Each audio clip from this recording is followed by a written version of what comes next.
इस वीडियो में आप डीएलएड प्रथम सेमेस्टर के गणित प्रश्न पत्र जो कि वर्ष 2018 में डीएलएड 2017 बैच के प्रथम सेमेस्टर के समय पूछा गया था उसका कंप्लीट सोल्यूशन देखने जा रहे हैं।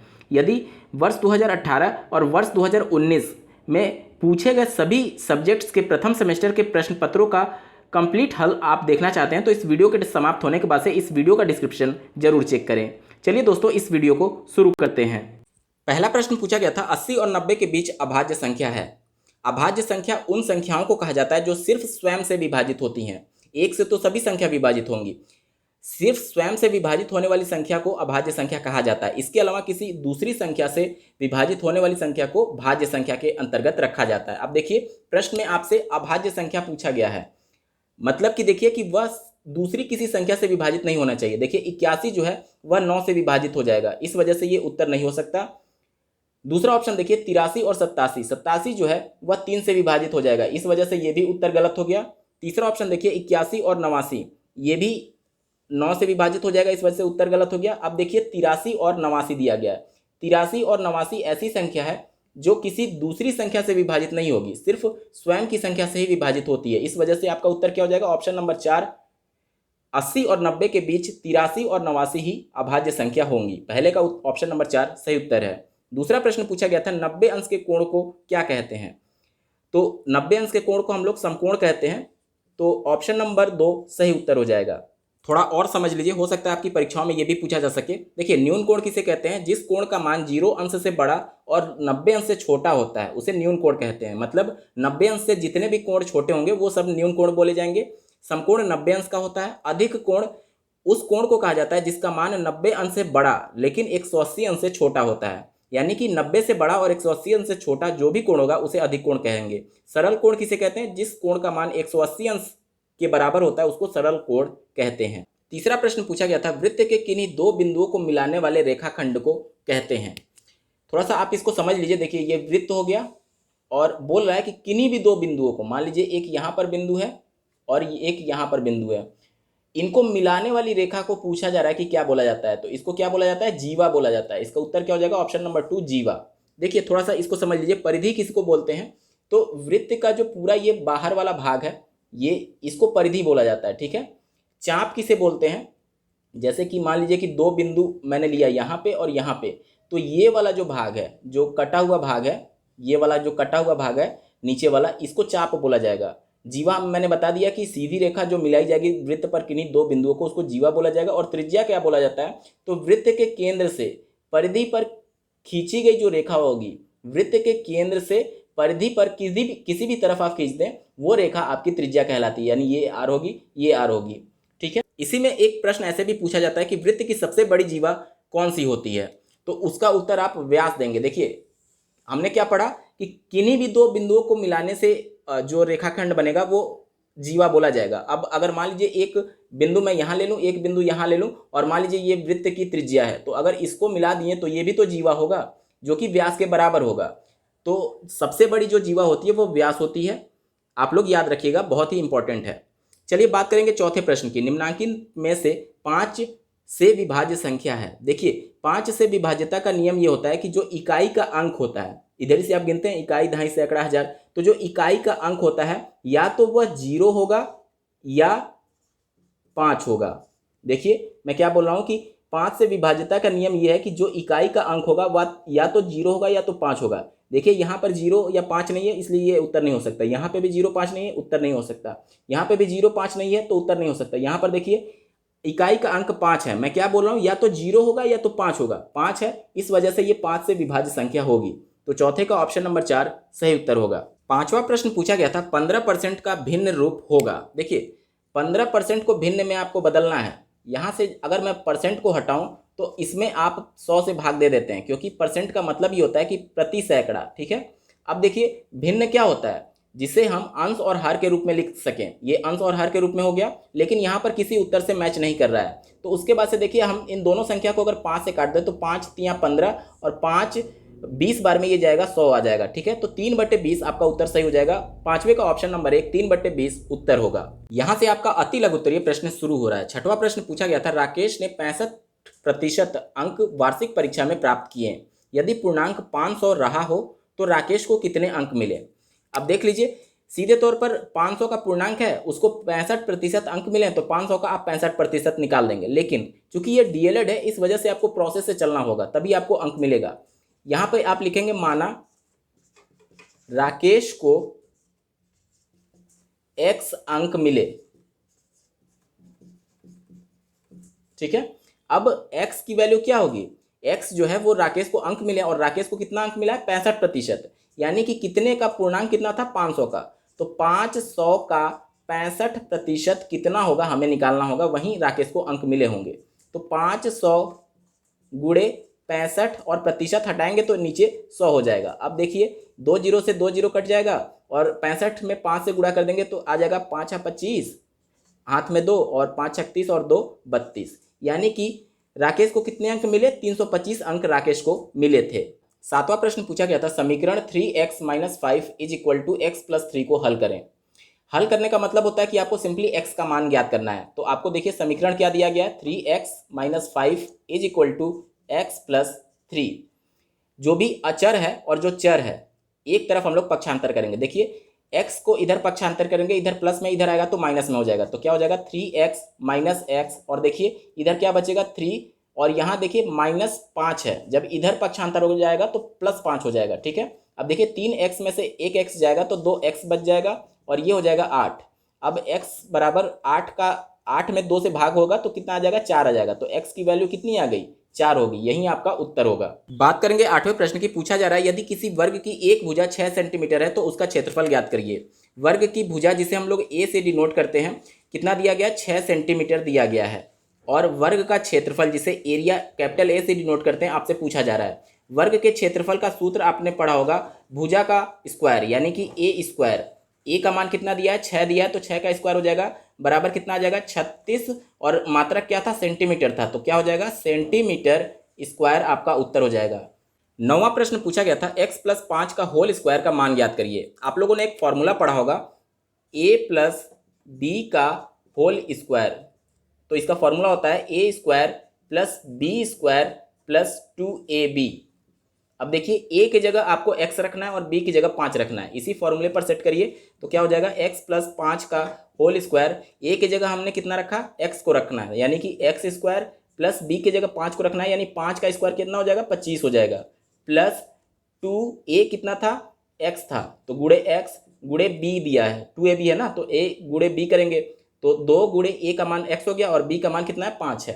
अब देखिए क्या हो जाएगा, x² + 25 + 5 दूनी 10x। तो इसको आप लोग स्टैंडर्ड फॉर्मेट में कन्वर्ट कर सकते हैं, जैसे कि पहले ax² + bx + c का जो फॉर्मेट होता है उसमें आप लोग लिखेंगे x² + 10x + 25। यही आपका उत्तर हो जाएगा, x + 5 का होल स्क्वायर का मान होगा। 10वां प्रश्न पूछा गया था, पटरी और प्रकार की सहायता से 60 अंश का कोण बनाइए। इसके लिए सबसे पहले आपको पटरी की मदद से एक सीधी रेखा खींचनी होती है। मान लीजिए एक रेखा मैंने खींचा जिसका नाम है AB।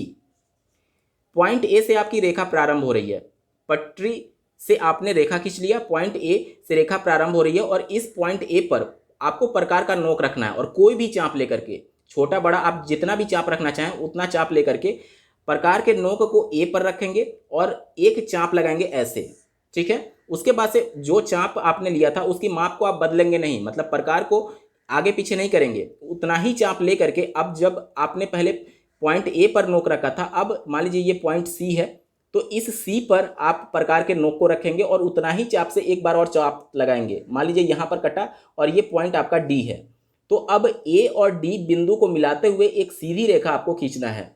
देखिए ए और डी को मिलाते हुए एक सीधी रेखा मैंने खींचा, तो ये जो कोण बन रहा है यही कोण आपका 60 अंश का होता है। तो इस प्रकार से आपको बनाना है। हालांकि आपको रचना लिखने की आवश्यकता नहीं है, क्योंकि ये सिर्फ एक अंक का प्रश्न है, तो आप सिर्फ इस प्रकार से बना करके उत्तर दे सकते हैं। 11वां प्रश्न पूछा गया था, संख्याओं 13, 39 और 273 के मौसा ज्ञात करिए। देखिए दो विधि से आप इसका मौसा ज्ञात कर सकते हैं। पहला गुणनखंड विधि, अगर 13 का मैं गुणनखंड निकालूं तो क्या हो जाएगा आपका 1 × 13, ठीक है। इसी प्रकार से अगर बात करें 39 का गुणनखंड निकालने के लिए तो आप लोग क्या लिख सकते हैं, 1 × 13 × 3। और इसी प्रकार से अगर मैं बात करूं 273 का गुणनखंड तो क्या आप लोग लिख सकते हैं 1 × 13 × 3 × 7।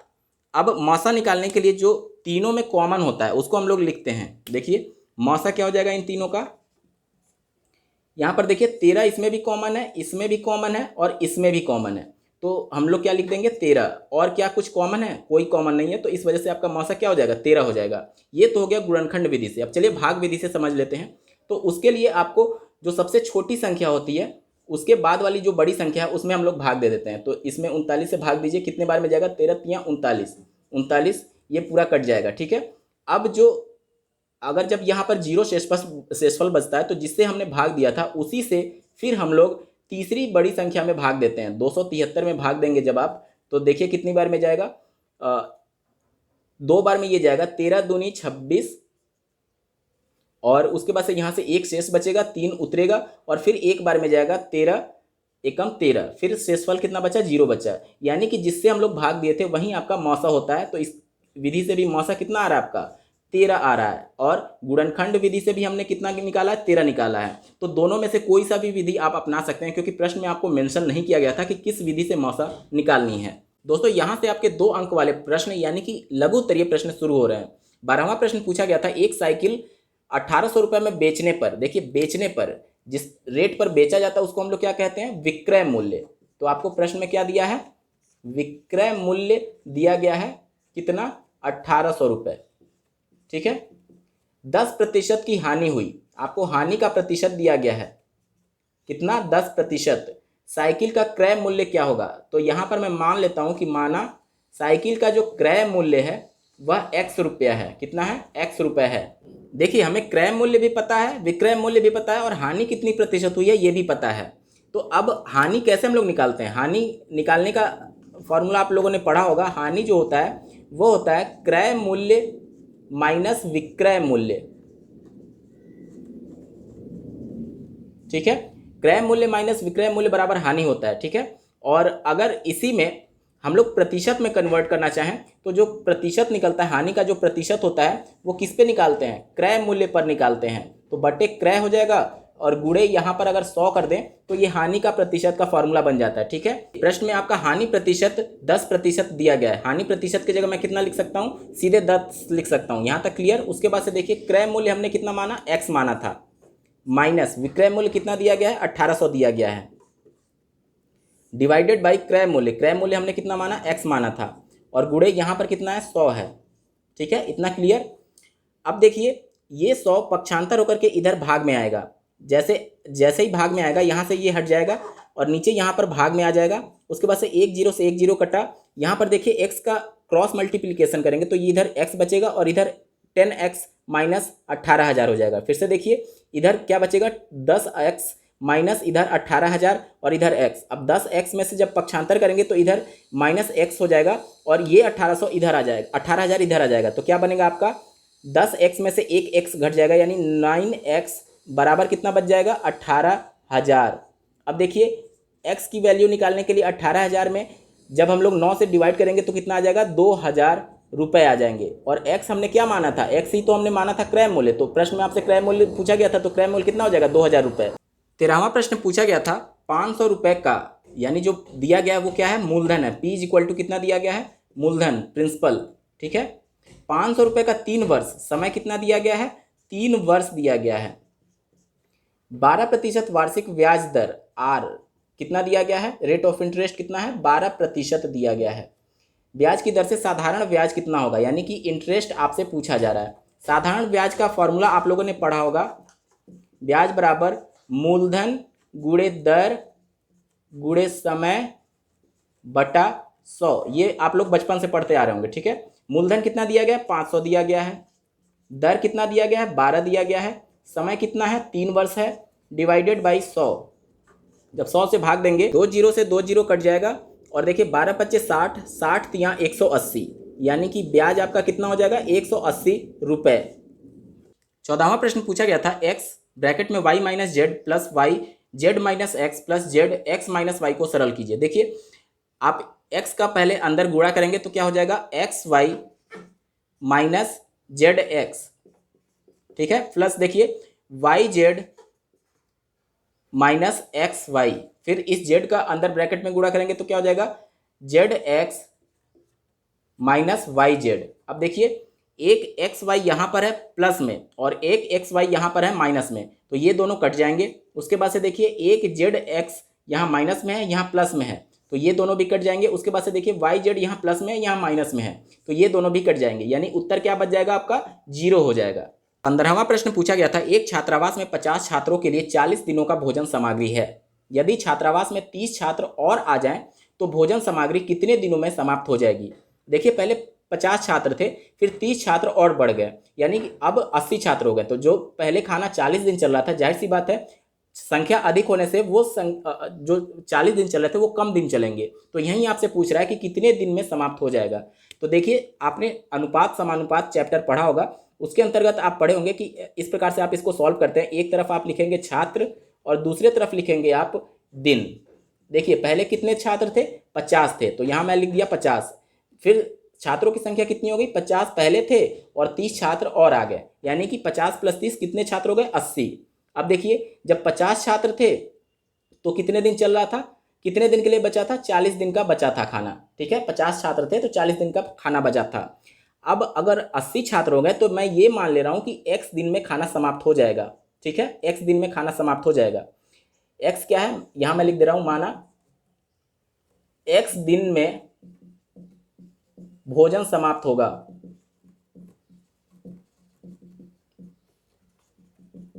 ठीक है, x का मान मैंने लिख दिया। अब देखिए यहाँ पर देखिए छात्रों की संख्या ऐसे बढ़ रही है और देखिए यहाँ पर अनुपात समानुपात का नियम ये कहता है कि जब छात्रों की संख्या अधिक होगी तो खाना कम दिन चलेगा, जब छात्रों की संख्या कम थी तो खाना अधिक दिन चल रहा था, यानी कि ये इसके व्युत्क्रमानुपाती है।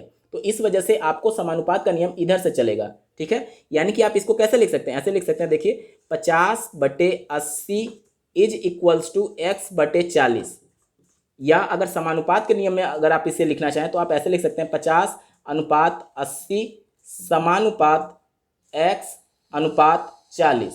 ठीक है, अब जब इसको बट्टे में कन्वर्ट करेंगे तो यहीं आपका आ जाएगा 50/80 = x/40। अब देखिए इसको सॉल्व कैसे करते हैं, ये देखिए ये 40 दो बार में कट जाएगा और ये 25 आ जाएगा, यानी x की मान कितनी आ गई, 25 आ गई। और 25 हमने क्या माना था कि 25 दिनों में भोजन समाप्त हो जाएगा। प्रश्न में यही आपसे पूछा था कि कितने दिनों में भोजन समाप्त हो जाएगा, तो आप लिखेंगे 25 दिन में भोजन समाप्त हो जाएगा। 16वां प्रश्न पूछा गया था, एक आयताकार गत्ते का क्षेत्रफल 117 वर्ग सेंटीमीटर दिया गया है, इसकी लंबाई 13 सेंटीमीटर है, तो गत्ते की चौड़ाई ज्ञात करनी है। देखिए ये मान लीजिए गत्ता है जो कि आपको लंबाई इसका 13 सेंटीमीटर दिया गया है और चौड़ाई आपसे पूछा जा रहा है। ठीक है, तो मैं मान ले रहा हूँ कि चौड़ाई इसकी x है। ठीक है, आप लिखेंगे माना चौड़ाई कितनी है, x है, x सेंटीमीटर है।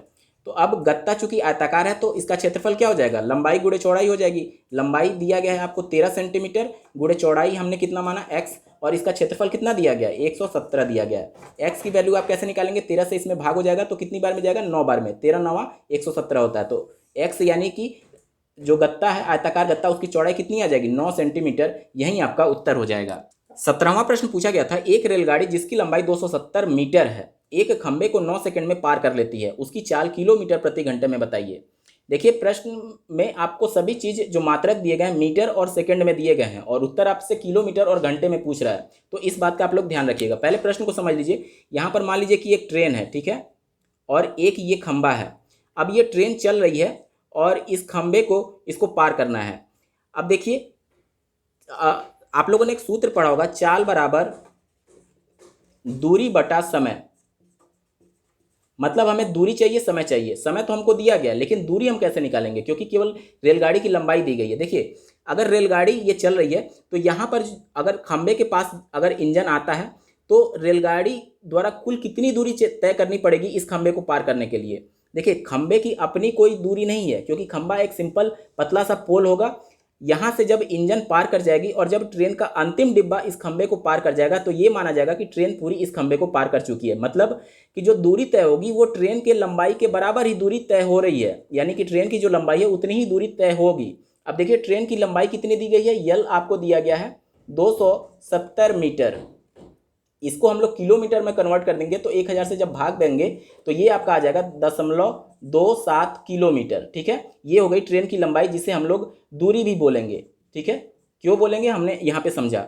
अब देखिए समय आपको कितना दिया गया है, समय आपको दिया गया है 9 सेकेंड। इसको जब आप घंटे में कन्वर्ट करेंगे तो 9 में 60 से भाग देंगे तो ये मिनट में कन्वर्ट होगा, फिर 60 से भाग देंगे तो ये घंटे में कन्वर्ट हो जाएगा। ठीक है, अब देखिए, अब इसी फॉर्मूले में रखिए, चाल हमसे पूछा गया है तो चाल मैं यहाँ लिख दे रहा हूँ। दूरी कितनी हो जाएगी, 0.27 किलोमीटर डिवाइडेड बाई आपका समय कितना हो जाएगा, 9 बटे, और यहाँ पर कितना हो जाएगा, 60 गुणे 60 हो जाएगा। अब देखिए ये ऊपर चला जाएगा पक्षांतर होकर के यहाँ पे, तो आपका गुणा हो जाएगा, देखिए 10.27 गुणे 60 डिवाइडेड बाई 9। देखिए एक जीरो से 10 गुणा होगा तो यहाँ पे 10 आएगा, दूसरे जीरो से गुणा होगा तो यहाँ तक आ जाएगा, यानी कि 27 गुणे 6 गुणे 6 और बटे 9, और ये देखिए 6 36 हो जाएगा, बटे 9 करेंगे तो यानी 4 हो जाएगा, 9 चौक 36, यानी इसके जगह 4 लिख देंगे। अब देखिए 7 चौक 28 के 8 हाथ में 2, 4 दूनी 8 और 2 10, यानी कि 108 किलोमीटर प्रति घंटा उस ट्रेन की चाल हो जाएगी। प्रश्न में आपसे क्या पूछा था, उसकी चाल किलोमीटर प्रति घंटा में ज्ञात करो, तो ट्रेन की चाल क्या हो जाएगी, 108 किलोमीटर प्रति घंटा। 18वां प्रश्न पूछा गया था, एक उद्यान में विभिन्न प्रजाति के फूलों के पौधे लगाए गए हैं, नीचे दी गई सारणी में इन पौधों की संख्या दी गई है। देखिए गुलाब के 300 पौधे हैं, गेंदा के 250 हैं, जूही के 100 पौधे हैं, डहलिया के 150 और रजनीगंधा के 450 पौधे हैं। इन आंकड़ों को पिक्टोग्राफ द्वारा प्रदर्शित करें। देखिए पिक्टोग्राफ का मतलब ये होता है कि आपको चित्र के माध्यम से इनकी संख्या को डिनोट करना है, लेकिन क्या ये पॉसिबल है कि 300 फूल आप बना पाएँ, 450 फूल बना पाएँ? नहीं, तो आपको एक मानक मानना पड़ेगा। माना एक फूल का जो सिंबल है, मान लीजिए ये सिंबल मैं यूज करूंगा, आप कुछ भी सिंबल यूज कर सकते हैं, एक फूल का जो सिंबल है वो 50 फूल को डिनोट कर रहा है। ठीक है, अब देखिए पिक्टोग्राफ से डिनोट करने के लिए एक सारणी आप बनाएंगे और इसमें टोटल 5 फूल के प्रकार दिए गए हैं, तो 5 कॉलम हम लोग बना लेते हैं, 2 3 4 और ये हो गया आपका 5। ठीक है, उसके बाद से देखिए यहाँ पर पहला फूल आपको गुलाब दिया गया है, मैं सिंबल बस यूज कर रहा हूँ, देखिए छोटा छोटा लिख रहा हूँ ताकि स्पेस कम है। तो पहला गुलाब हो गया, दूसरा आपको दिया गया है गेंदा, तीसरा दिया गया है जूही, और चौथा दिया गया है डहेलिया, और पांचवा दिया गया है रजनीगंधा। ठीक है, अब देखिए गुलाब के कुल कितने पौधे थे, 300 पौधे थे। हमने क्या माना है कि एक सिंबल बराबर 50 फूल, 300 में 50 से भाग देंगे यानी कितने फूल बनाने पड़ेंगे, 6 फूल बनाने पड़ेंगे। तो आप ऐसे ही फूल बना देंगे, 1 2 फूल, 3 फूल, 4 फूल, 5 फूल और ये 6 फूल। ठीक है, ये हो गया आपका पिक्टोग्राफ से गुलाब का प्रदर्शन। उसके बाद से देखिए गेंदा के कुल कितने फूल है, 250 फूल हैं। फूल के सिंबल को माना है कि 50 फूल को डिनोट कर रहा है, 250 में 50 से भाग देंगे तो कितने आ जाएंगे, 5 फूल आपको बनाना पड़ेगा, यानी एक फूल मैंने बना दिया, 2 3 4 5। इसी प्रकार से देखिए जूही के 100 पौधे हैं, एक सिंबल का मतलब हम लोग मान रहे हैं कि 50 फूल है, तो 100 में 50 से भाग देंगे तो 2 सिंबल आपको बनाना पड़ेगा, 1 2, ये हो गया आपका जूही का सिंबल। ठीक है, उसके बाद से देखिए डहलिया के 150 पौधे हैं, 50 से भाग देंगे तो 3 फूल आपको बनाने पड़ेंगे, 1 2 3। इसी प्रकार से देखिए रजनीगंधा के 450 थे, 50 से भाग देंगे यानी 9 बनाना पड़ेगा, 1 2 3 4 5 6 7 8 और ये 9। इस प्रकार से आप पिक्टोग्राफ के माध्यम से प्रदर्शन कर सकते हैं। दोस्तों यहाँ पर डीएलएड प्रथम सेमेस्टर 2019 में डीएलएड 2017 बैच के समय पूछे गए प्रश्न पत्र का पूरा सलूशन हो चुका है। आपको ये वीडियो कैसा लगा कमेंट करके जरूर बताइएगा। साथ ही डीएलएड प्रथम सेमेस्टर के 2017 बैच और 2018 बैच के समय पूछे गए सभी प्रश्न पत्रों के कंप्लीट सॉल्यूशन के लिए इस वीडियो का डिस्क्रिप्शन जरूर चेक करिएगा। इस वीडियो के डिस्क्रिप्शन में आपको डेडिकेटेड प्लेलिस्ट का लिंक मिलेगा। इस वीडियो को देखने के लिए आपका बहुत बहुत धन्यवाद। भगवान करे आपका दिन शुभ हो।